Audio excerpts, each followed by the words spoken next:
Hey guys, in this video I'm going to talk a little bit about thinking about photography. So I'm Daniel Norton, photographer here in New York. I make videos like this one. This one's going to be, guys, about philosophy a little bit. This will be a short one, guys. I was just thinking the other day, it just came to my mind. Sometimes I remember things. There was this FedEx guy. There was this, I think it was called Storytellers that used to be on VH1. I think that's what it was.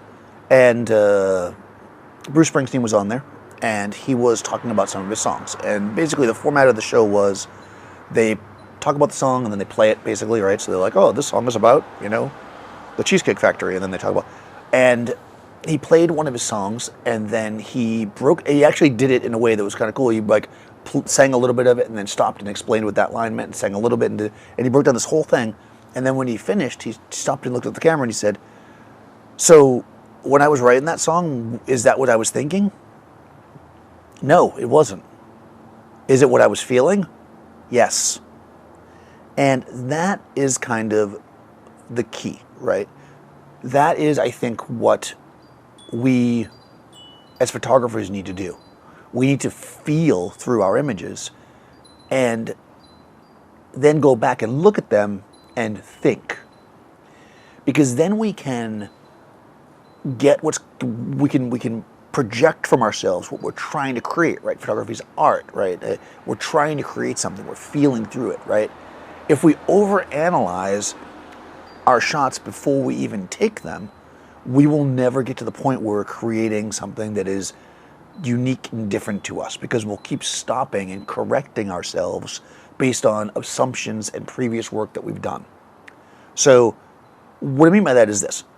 Part of the place this shows, one area this shows up is like this. We're shooting tethered, right? Because I always shoot tethered. I tell you that to shoot tethered all the time. Or maybe you're not and you're just showing people the pictures of the back of the camera. What they used to call chimping. If you stop too often in the middle of a shoot to look at the images, you will constantly back correct yourself and never move forward. And I've definitely learned this. I never ever want, I'm not going to say allow, because, a subject to look at the images really consistently while we're shooting them. A little bit at the beginning to get the idea. Usually I get a couple of frames until I get it where I think it looks like right technically. And then I will show it to them so they understand where the light is, so they understand what's going on. But I don't shoot 3 frames and then they look at it and they're like, oh, let me look at that. Oh, I don't like my pose. Let me try. No. If you do this kind of thing, and you shouldn't be looking at them either. If you do this kind of thing, you won't get to that point where you kind of break past the thinking phase and go into the feeling phase.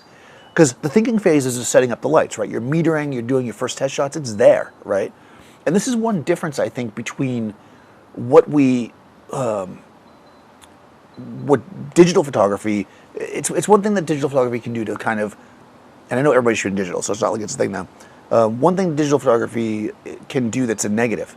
Like, I think learning on digital is amazing, right? I think it's so much better or easier. I don't want to say easier, like make it like it's playing it down, like, I don't mean this in a negative way, to learn digitally, because you can just shoot, right? If I have a digital camera, it's not costing me anything to take pictures.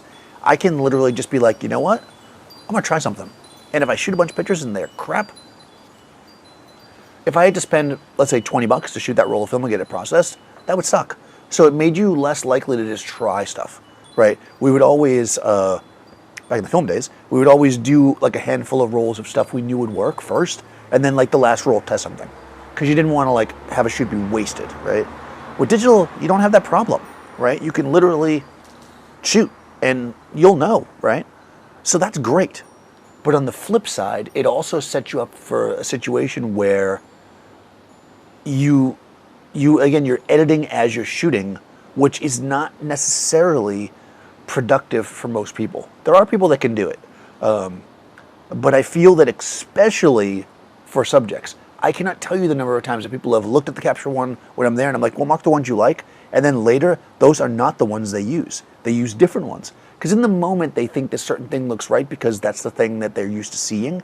But there's better shots. But they can't see past that moment, right? So one thing we want to really think about here is that not allow ourselves to overthink the shots to the point where we don't do anything new and innovative. Because that's what we want, right? We want to always be moving forward and progressing. We don't want to just keep shooting the same old stupid thing. Because that's what everybody does, right? That's actually how you get stale. You get stale by producing the same thing over and over again.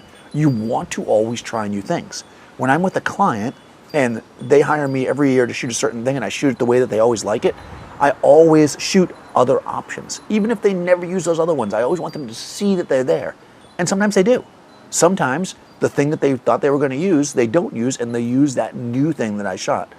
And that's because, I had to shoot both because it's a client. If it was just me, I would just shoot the thing I think is best. And probably it would be good, for them. So yeah, I think this is the thing, guys. We want to get past the thinking phase and into the feeling phase. And the steps there are really to think until you get the technical, right, where it's at least close to where you want it, and then feel your way through the artistic, for lack of a better word of saying it.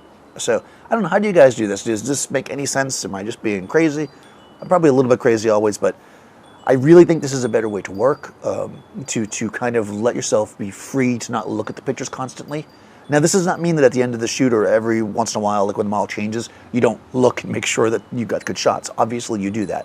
But what I mean is, don't look every 5 frames. Don't look every different pose. Don't look at whatever, At least don't let them look. I think that really can affect them. But how do you guys operate like that? Do you show the pictures a lot? Do you not show them at all? I've heard of that too. Photographers don't show anybody any pictures.